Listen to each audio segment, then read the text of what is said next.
Sir பணம் வருது, செலவாயிடுது.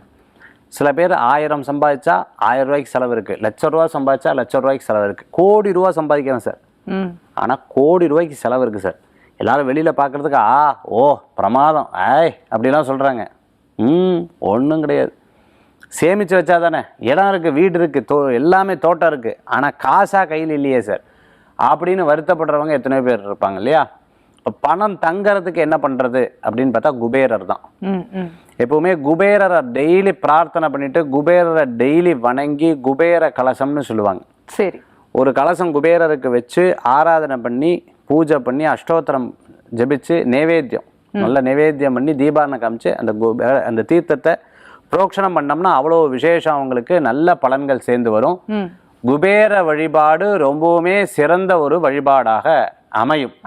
ஆக பணம் சேமிப்பு, பணம் தங்கிறது, பணம் நிற்கிறதுக்கு இந்த வழிபாடு தி பெஸ்டான வழிபாடாக அமையும் குபேர வழிபாடுமா.